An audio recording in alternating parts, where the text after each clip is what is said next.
ಶ್ರೀ ಗುರುಭ್ಯೋ ನಮಃ. ಪ್ರಮಾಣ ಲಕ್ಷಣದಲ್ಲಿ ಉಕ್ತದೋಷೇಷ್ವೇವ ಅಶೇಷಾನುಮಾನ ದೋಷಾಣಾಂ ಅಂತರ್ಭಾವ ಅನ್ನೋ ಭಾಗವನ್ನು ನಾವೀಗ ನೋಡಬೇಕು. ಎಲ್ಲ ಪ್ರಮಾಣಗಳು ಕೂಡ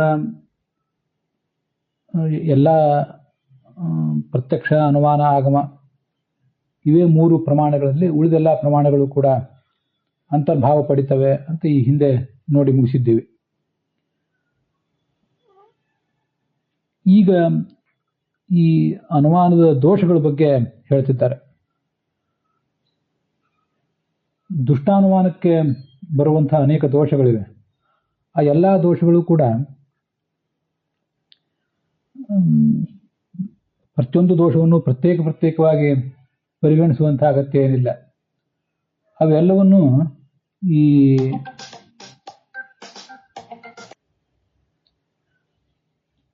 ಕೆಲವೇ ವಿರೋಧ, ಅಸಂಗತಿ, ನ್ಯೂನತಾ, ಆಧಿಕ್ಯ, ಸಂವಾದ, ಅನುಕ್ತಿ ಅಂತ ಇವಿಷ್ಟರಲ್ಲೇ ಎಲ್ಲವನ್ನು ಕೂಡ ಸೇರಿಸುವುದು ಸಾಧ್ಯ ಇದೆ. ಇಲ್ಲೇ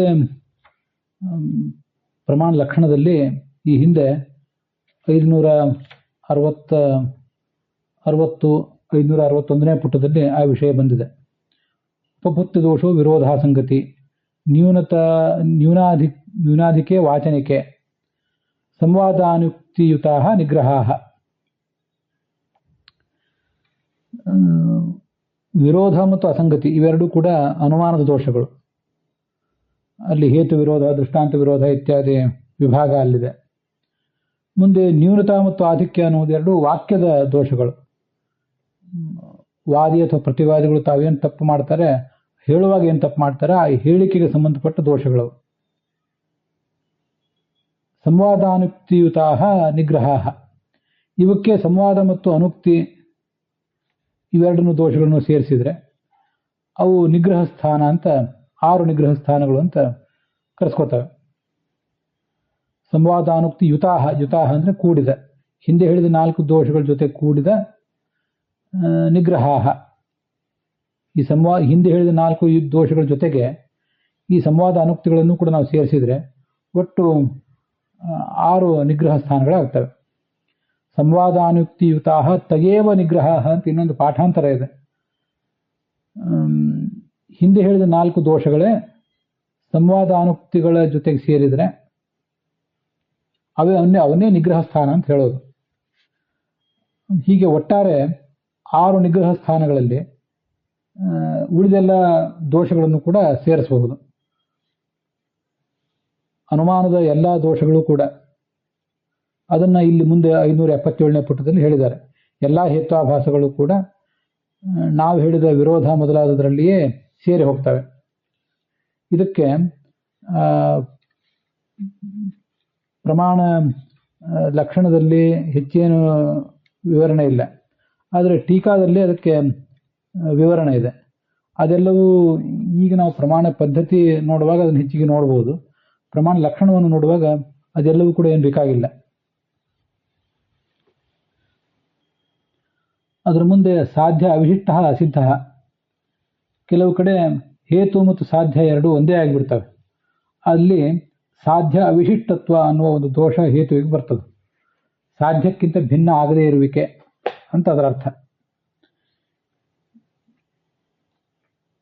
ಇದು ಅಸಿದ್ಧಿ ದೋಷದಲ್ಲೇ ಸೇರಿ ಹೋಗ್ತದಾದ್ರಿಂದ ಇದನ್ನೂ ಕೂಡ ಪ್ರತ್ಯೇಕ ದೋಷ ಅಂತ ನಾವು ಪರಿಗಣನೆ ಮಾಡಬೇಕಾಗಿಲ್ಲ. ಬೆಂಕಿ ಇರುವುದರಿಂದ ಪರ್ವತದಲ್ಲಿ ಬೆಂಕಿ ಇದೆ ಅಂತ ಹೇಳಿಬಿಟ್ರೆ ಹೇತು ಮತ್ತು ಸಾಧ್ಯಗಳು ಒಂದೇ ಆಗ್ತವೆ. ಧೂಮ ಇರುವುದರಿಂದ ಪರ್ವತದಲ್ಲಿ ಬೆಂಕಿ ಇದೆ ಅಂತ ಹೇಳಬೇಕೆ ಹೊರತು ಬೆಂಕಿ ಇರುವುದರಿಂದ ಪರ್ವತದಲ್ಲಿ ಬೆಂಕಿ ಇದೆ ಅಂತ ಹೇಳಬಾರ್ದು. ಹೇತು ಸಾಧ್ಯಗಳು ಒಂದೇ ಆಗ್ತವೆ. ಆದ್ದರಿಂದ ಇಲ್ಲಿ ಸಾಧ್ಯ ವಿಶಿಷ್ಟತ್ವ ಅನ್ನೋ ದೋಷವನ್ನು ಕೆಲವರು ಹೇಳ್ತಾರೆ. ಆದರೆ ಈ ಸಂದರ್ಭದಲ್ಲೂ ಕೂಡ ನಾವು ಇದನ್ನ ಹೇತ್ವ ಸಿದ್ಧಿಯಲ್ಲೇ ಸೇರಿಸ್ತೇವೆ. ಪಕ್ಷದಲ್ಲಿ ಹೇತು ಇಲ್ಲದೆ ಹೋದರೆ ಅದನ್ನು ಅಸಿದ್ಧಿ ಅಂತಂತಾರೆ. ನಾವು ಹಿಂದೆ ಅದನ್ನು ನೋಡಿದ್ದೇವೆ. ಹೇತು ಮತ್ತು ಸಾಧ್ಯ ಎರಡೂ ಒಂದೇ ಆಗಿಬಿಟ್ರೆ ಅವು ಆ ಹೇತು ಪಕ್ಷದಲ್ಲಿ ಇಲ್ಲ ಅಂತ ಆಯಿತು.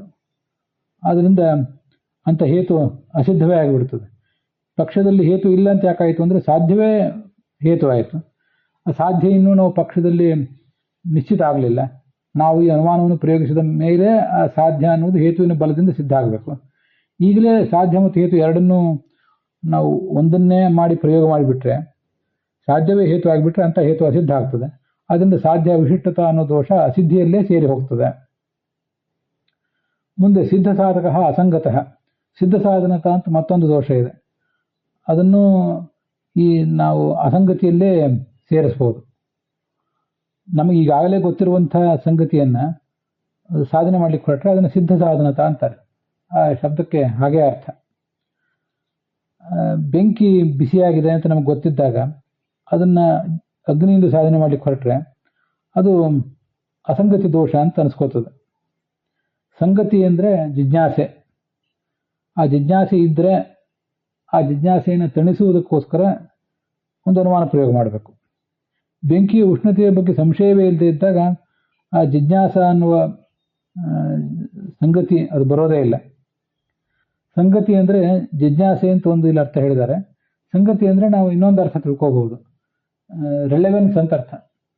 ಯಾವುದು ರಿಲೆವೆಂಟೋ, ಯಾವುದನ್ನು ಮಾಡಬೇಕಾಗಿದೆಯೋ, ಯಾವುದು ರಿಕ್ವೈರ್ಡೋ ಅದನ್ನ ಸಾಧನೆ ಮಾಡಬೇಕು. ಅದನ್ನ ಬಿಟ್ಟು ರಿಕ್ವೈರ್ಡ್ ಅಲ್ಲದೆ ಇದ್ದದನ್ನ ಇರ್ರಿಲೆವೆಂಟ್ ಅನ್ನು ಸಾಧನೆ ಮಾಡಲಿಕ್ಕೆ ಹೊರಟ್ರೆ ಅದು ಅಸಂಗತ ಅಂತ ಅನ್ಸ್ಕೋತದೆ. ಹಾಗಾಗಿ ಸಂಗತಿ ಅಂದ್ರೆ ಜಿಜ್ಞಾಸೆ ಅಂತ ಒಂದು ಅರ್ಥ ಇಲ್ಲಿ ಹೇಳಿರುವಂತೆ. ಇನ್ನೊಂದು ಅರ್ಥ ಯಾವುದು ಅಲ್ಲಿ ಪ್ರಸ್ತುತವೋ, ಯಾವುದು ಅವಶ್ಯಕವೋ ಅದು ಸಂಗತ. ಅದಲ್ಲದೆ ಹೋಗ್ಬಿಟ್ರೆ ಪ್ರಸ್ತುತ ಅಲ್ಲದೆ ಇದ್ದದನ್ನ, ಅವಶ್ಯಕ ಅಲ್ಲದೆ ಇದ್ದದನ್ನು ಸಾಧನೆ ಮಾಡಿದರೆ ಅದನ್ನು ಅಸಂಗತ ಅಂತ ಹೀಗೆ ಹೇಳ್ತಾರೆ. ಹೀಗೆ ಜಿಜ್ಞಾಸೆ ಇಲ್ಲದೆ ಇದ್ದಾಗ ಅದನ್ನ ಯಾವುದನ್ನಾದರೂ ಸಾಧನೆ ಮಾಡ್ಲಿಕ್ಕೆ ಹೊರಟ್ರೆ ಅದಕ್ಕೆ ಅಸಂಗತಿ ಅನ್ನೋ ದೋಷ ಅನಿಸ್ಕೋತದೆ. ಹೀಗೆ ಸಿದ್ಧ ಸಾಧನತ ಅನ್ನೋ ದೋಷವು ಕೂಡ ಅಸಂಗತಿಯಲ್ಲೇ ಸೇರಿ ಹೋಗ್ತದೆ. ನಾವು ಅದನ್ನು ಪ್ರತ್ಯೇಕವಾಗಿ ಪರಿಗಣನೆ ಮಾಡಬೇಕಾಗಿಲ್ಲ ಅಂತ ಅಭಿಪ್ರಾಯ. ಅಲ್ಲಿಗೆ ಇವತ್ತಿನ ಈ ಭಾಗ ಸಮಾಪ್ತ ಆಗಿದೆ.